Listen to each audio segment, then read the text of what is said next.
Hello दोस्तों, मैं धर्मराज कुमावत आप सभी का स्वागत करता हूं हमारे अपने चैनल शिक्षा विद डीके पर। दोस्तों, आज का हमारा टॉपिक है रासायनिक अभिक्रियाओं के प्रकार। जो हमारे क्लास 10th के जो सिलेबस में है ना, कौन कौन सी रासायनिक अभिक्रिया उनके बारे में हमें पढ़ेंगे। इससे पहले जो हमारा वीडियो था ना, वो था रासायनिक समीकरण को कैसे संतुलित किया जाता है, रासायनिक समीकरण कितने प्रकार के होते हैं। और आज का हमारा टॉपिक है रासायनिक अभिक्रियाओं के प्रकार। तो देखो दोस्तों, रासायनिक पर जो प्रमुख रासायनिक अभिक्रियाएं होती है ना, वो देखो सबसे पहली अभिक्रिया वो होती है, उसे हम बोलते हैं संयोजन अभिक्रिया।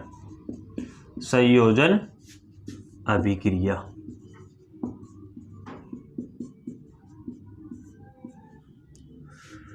दूसरी अभिक्रिया हम पढ़ेंगे, उसको बोलते हैं वियोजन अभिक्रिया। वियोजन अभिक्रिया। पहली अभिक्रिया कौन सी है? संयोजन अभिक्रिया। दूसरी अभिक्रिया कौन सी है? वियोजन अभिक्रिया। तीसरी अभिक्रिया कौन सी है? तीसरी अभिक्रिया होती है विस्थापन अभिक्रिया। विस्थापन अभिक्रिया। चौथी अभिक्रिया हम पढ़ेंगे, वो है द्विविस्थापन अभिक्रिया।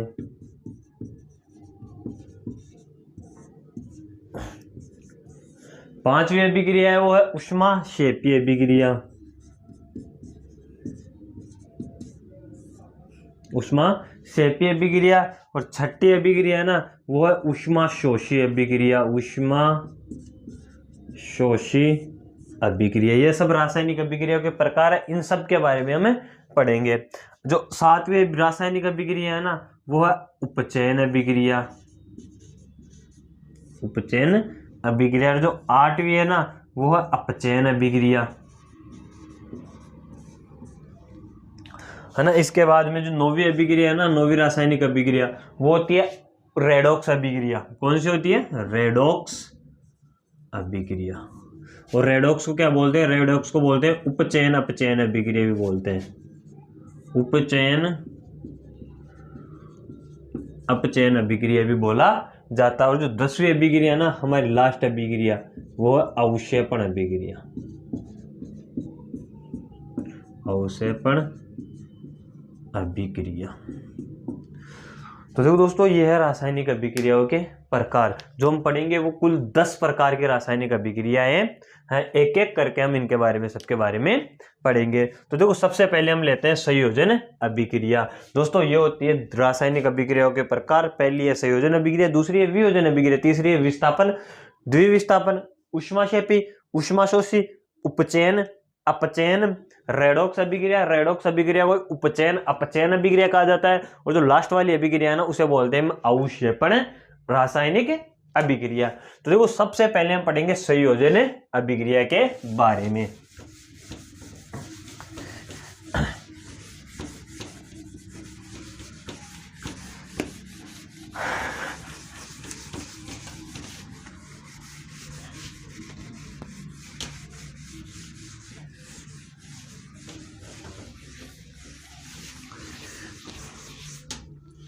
देखो दोस्तों, संयोजन अभिक्रिया क्या होती है? देखो, संयोजन अभिक्रिया होती है ना, संयोजन अभिक्रिया के और नाम है इसके।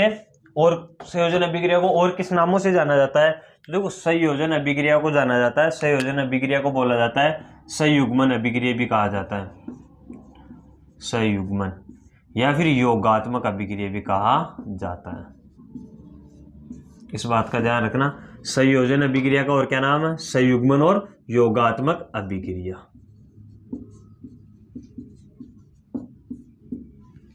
ये इसके नाम है।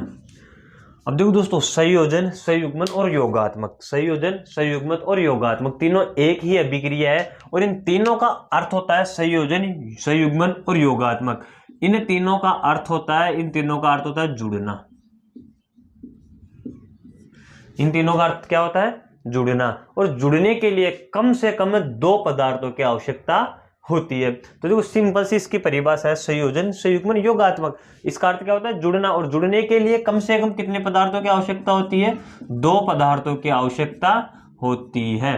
तो देखो, इसकी अभिक्रिया क्या होती है? संयुग्मन अभिक्रिया किसका प्रकार है? रासायनिक अभिक्रिया का प्रकार। तो वह रासायनिक अभिक्रिया, यहां लिख देता हूं, वह रासायनिक अभिक्रिया रासायनिक अभिक्रिया, वह रासायनिक अभिक्रिया जिसमें दो या दो से अधिक पदार्थ, दो या दो से अधिक पदार्थ या फिर ब्रैकेट में हम लिख सकते हैं अभिकारक।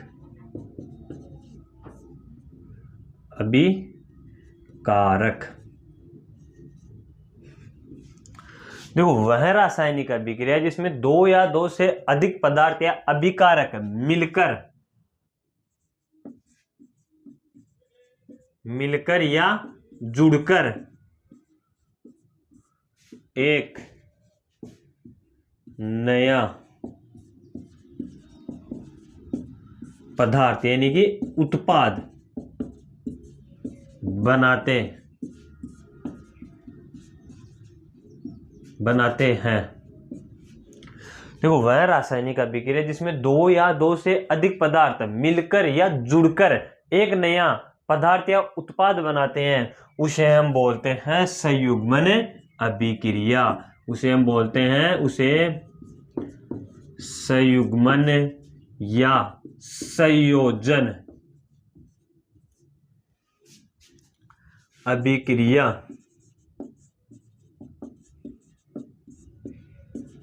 कहा जाता है।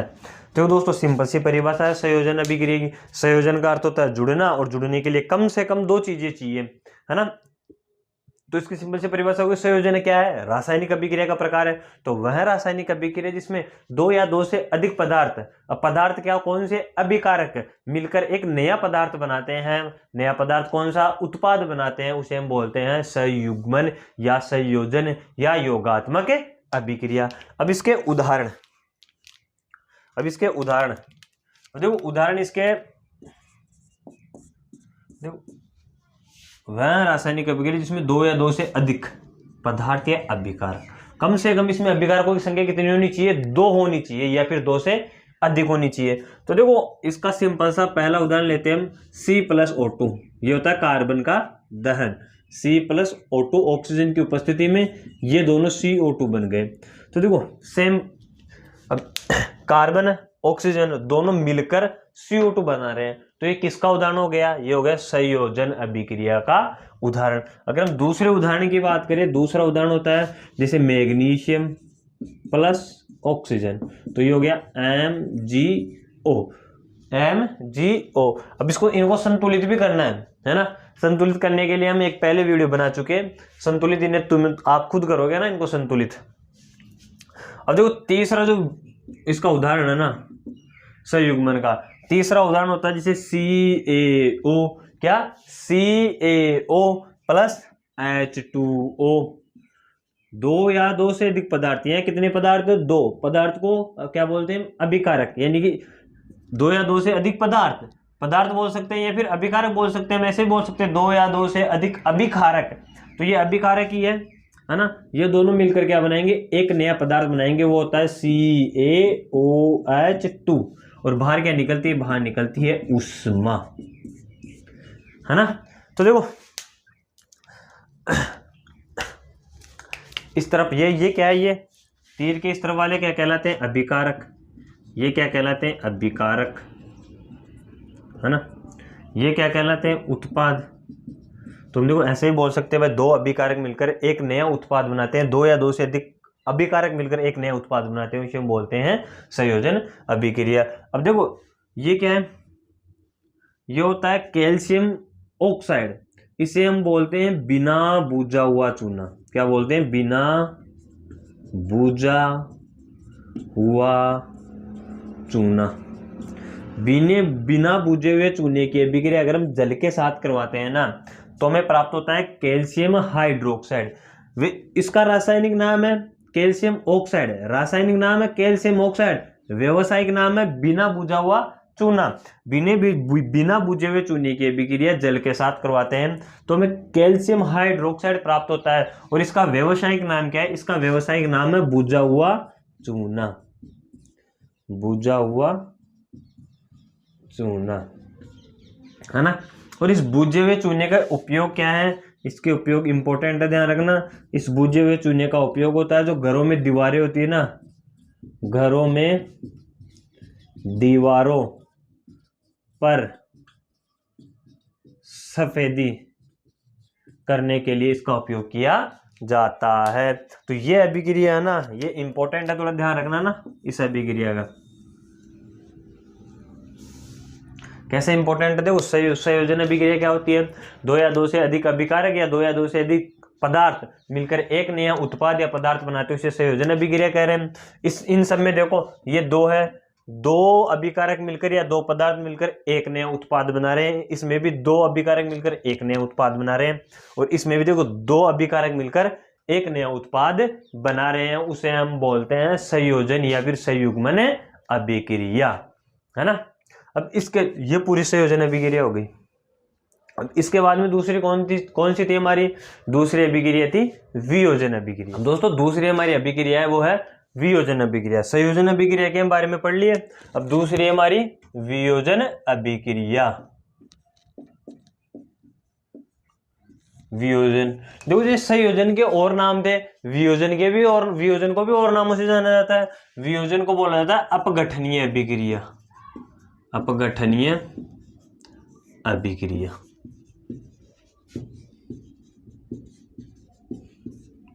दोस्तों संयोजन का मतलब था जुड़ना, वियोजन का या अपघटनीय का मतलब होता है टूटना। वियोजन या अपघटन का मतलब होता है टूटना। देखो इसका मतलब क्या होता है? टूटना। टूटने के लिए कम से कम कितने पदार्थ चाहिए? कम से कम एक पदार्थ होना चाहिए टूटने के लिए। एक पदार्थ को तोड़ेंगे, जैसे मारकर इसको तोड़ेंगे तो ये दो भागों में टूट जाएगा। तो टूटने के लिए एक पदार्थ और जुड़ने के लिए दो पदार्थ। अब इसकी सिंपल सी परिभाषा है वियोजन अभिक्रिया की। ये क्या है? रासायनिक अभिक्रिया का प्रकार है। तो वह रासायनिक अभिक्रिया जिसमें एक पदार्थ, अब वो एक पदार्थ कौन सा? अभिकारक, टूटकर अपघटित होकर दो या दो से अधिक नए पदार्थ या फिर नए अभिकारक बनाता है, उसे हम बोलते हैं वियोजन अभिक्रिया। तो सिंपल सी परिभाषा है वह रासायनिक अभिक्रिया, वह रासायनिक अभिक्रिया जिसमें एक पदार्थ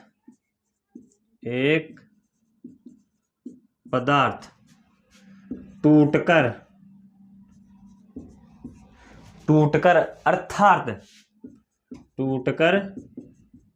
अर्थात अपघटित होकर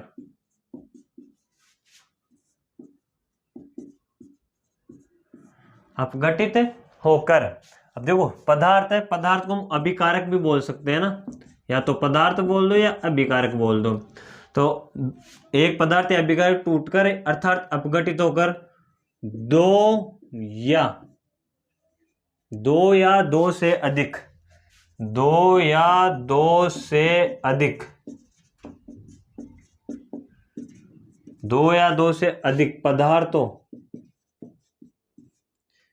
पदार्थों या फिर उत्पादों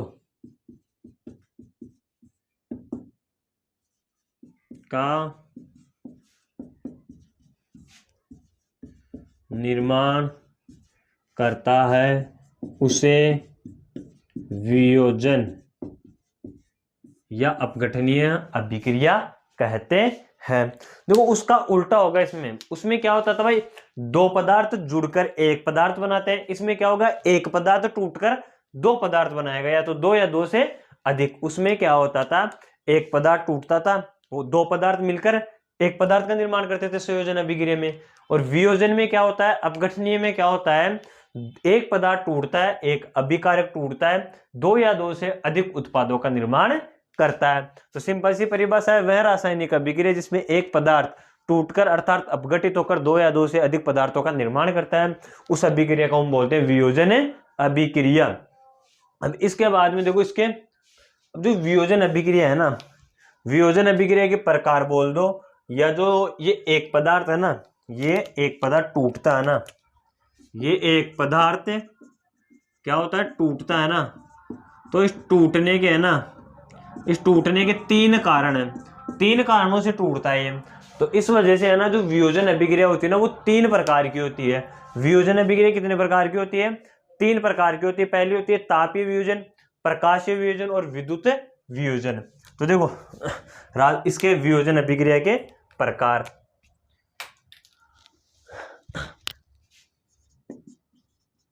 वियोजन अभिक्रिया के प्रकार।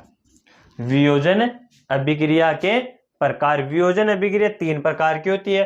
पहली होती है तापीय वियोजन। पहली कौन सी होती है?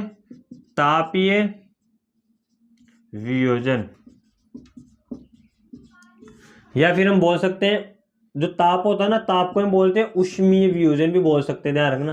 ताप को क्या बोल सकते हैं? उष्मीय वियोजन, या इसी को हम बोल सकते हैं तापीय अपघटन।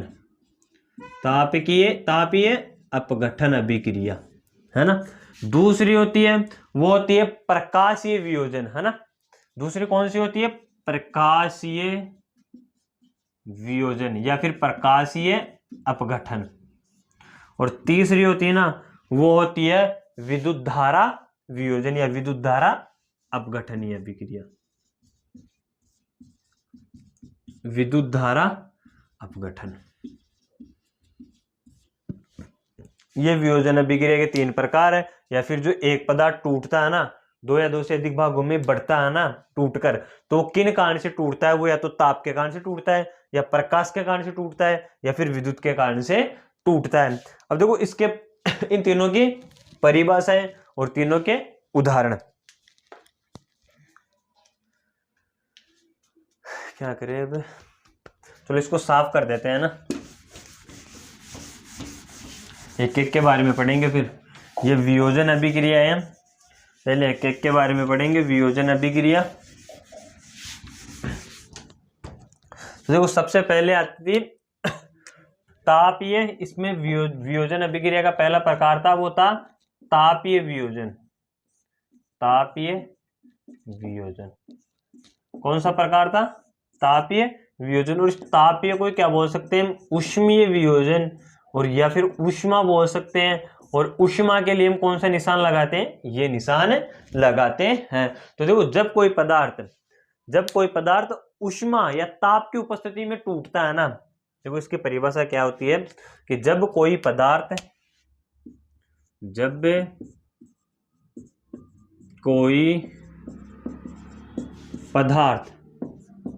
ताप या फिर ऊष्मा, देखो जब कोई पदार्थ या अभिकारक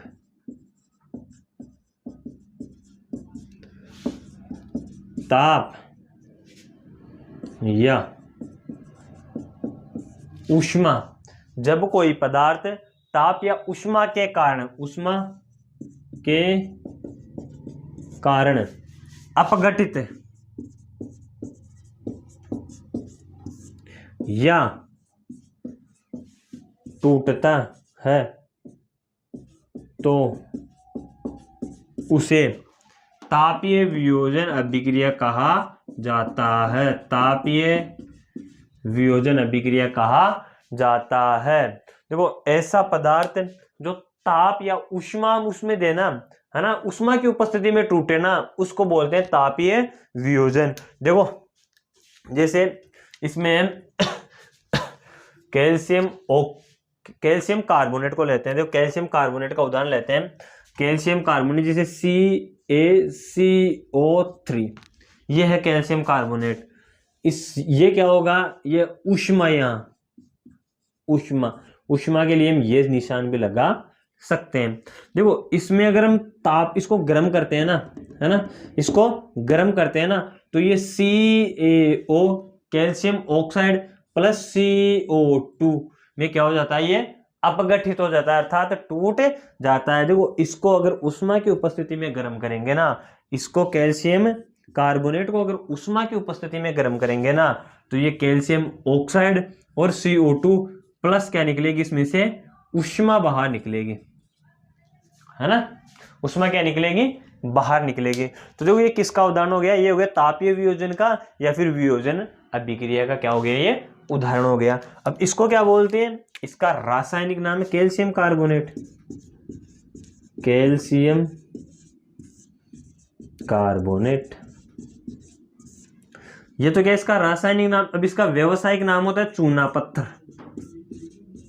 चूना पत्थर इसका व्यावसायिक नाम होता है। और ये होता है कैल्शियम ऑक्साइड, और इसका व्यावसायिक नाम होता है बिना बुझा हुआ चूना, बिना बुझा हुआ चूना। और ये क्या होता है, CO2 कार्बन डाइऑक्साइड गैस होती है। तो देखो ये किसका उदाहरण है, ये है वियोजन का ही, ये है किसका, ये वियोजन का ही उदाहरण है, ध्यान रखना। अगर तुमसे डायरेक्ट वियोजन अभिक्रिया की परिभाषा पूछे ना और उदाहरण पूछे, तो तुम डायरेक्ट ये परिभाषा लिखो और ये उदाहरण लिखो। अगर इसके प्रकारों के बारे में पूछे तो तापीय प्रभाव, तापीय वियोजन की परिभाषा और फिर इसके उदाहरण। अब ये क्या हो गई, ये हो गई तापीय वियोजन। अब दूसरी कौन सी थी, दूसरी थी प्रकाशीय वियोजन। अब देखो प्रकाशीय वियोजन में क्या होगा, जब कोई पदार्थ या अभिकारक प्रकाश के कारण अपघटित होता है उसे प्रकाशीय वियोजन कहते हैं। और जब कोई पदार्थ विद्युत धारा के कारण अपघटित या टूटता है तो उसे हम विद्युत धारा वियोजन या विद्युत धारा अपघटनीय अभिक्रिया कहते हैं। तो देखो ये वियोजन अभिक्रिया का उदाहरण था ही। अभी इसको हम हटा देते हैं, है ना, उदाहरण को तो पूरे को ही मिटा देते हैं।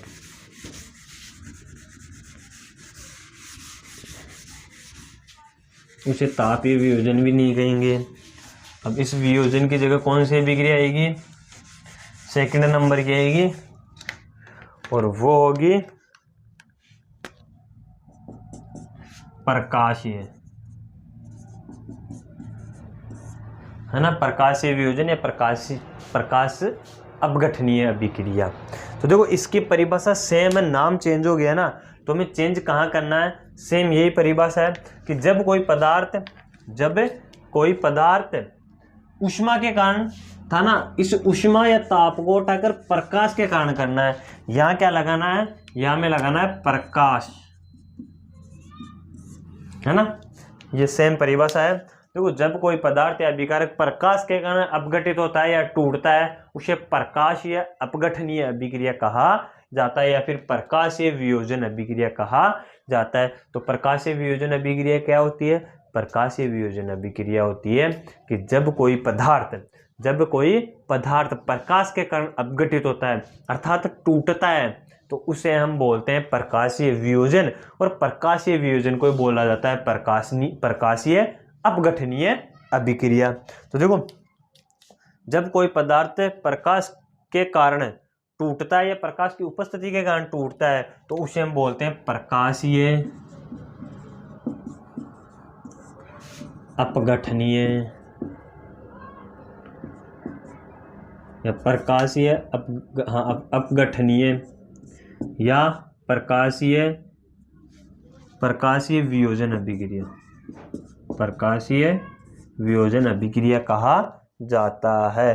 अब इसके उदाहरण की बात करें तो देखो AgBr2 सिल्वर ब्रोमाइड। देखो AgBr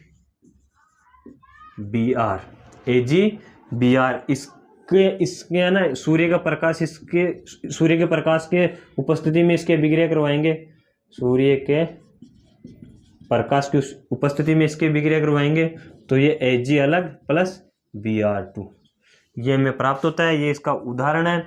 इसको संतुलित करने के लिए संतुलित कैसे करोगे, देखो यहाँ इस तरफ 2 है Br2, यहाँ Br2 1 है, Br 1 है तो इसके आगे 2 लगा दिया तो Br संतुलित हो गया। Ag यहाँ 2 हो गया, Ag यहाँ 1 है तो यहाँ 2 लगा देंगे, ये क्या हो गया, संतुलित हो गया।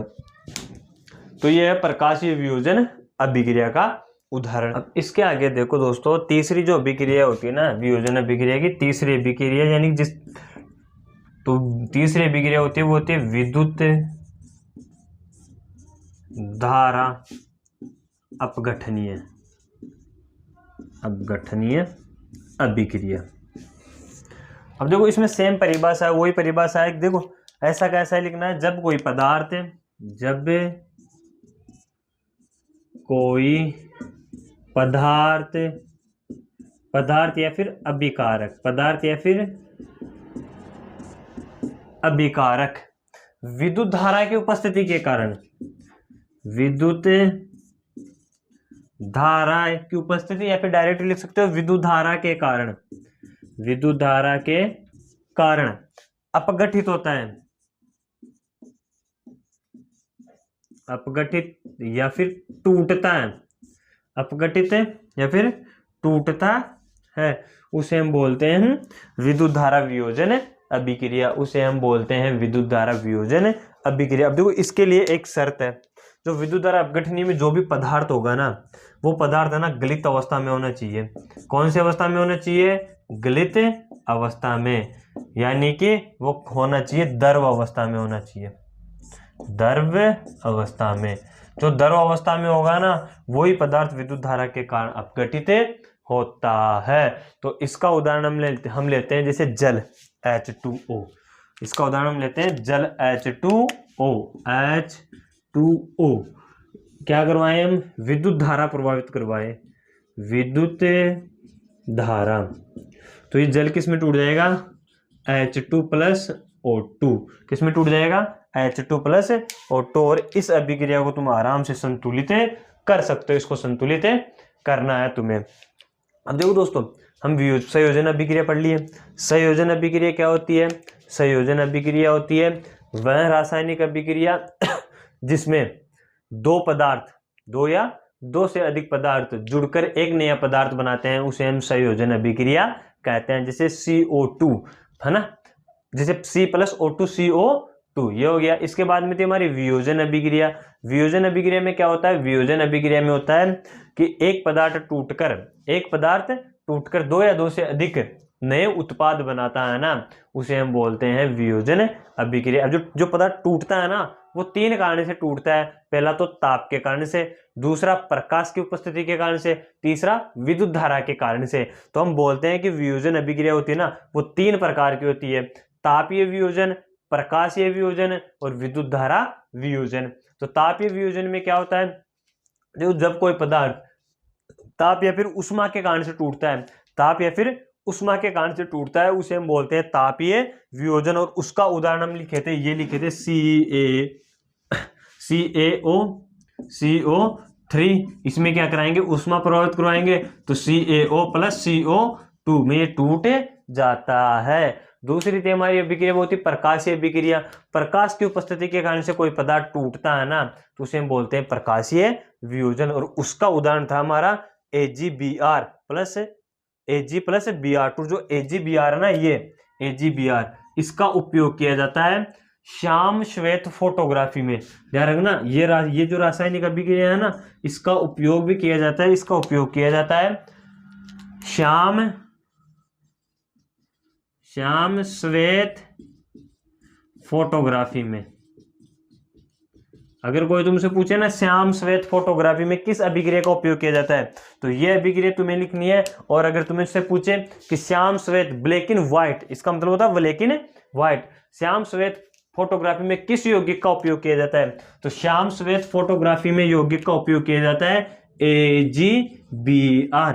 इस यौगिक का उपयोग किया जाता है। ध्यान रखना, श्याम श्वेत फोटोग्राफी में इस यौगिक का उपयोग किया जाता है, और श्याम श्वेत फोटोग्राफी में इस अभिक्रिया का उपयोग किया जाता है ना, ये ध्यान रखना। और तीसरी थी हमारी विद्युत वियोजन अभिक्रिया। तो देखो विद्युत धारा वियोजन अभिक्रिया, इसमें है ना पदार्थ होना चाहिए गलित अवस्था में या फिर द्रव अवस्था में होना चाहिए, और किसी पदार्थ में विद्युत धारा प्रवाहित करवाएंगे तो वो टूट जाता है, और उसका उदाहरण होता है H2O, H2 प्लस O2। इस अभिक्रिया को तुम्हें संतुलित करना है ना।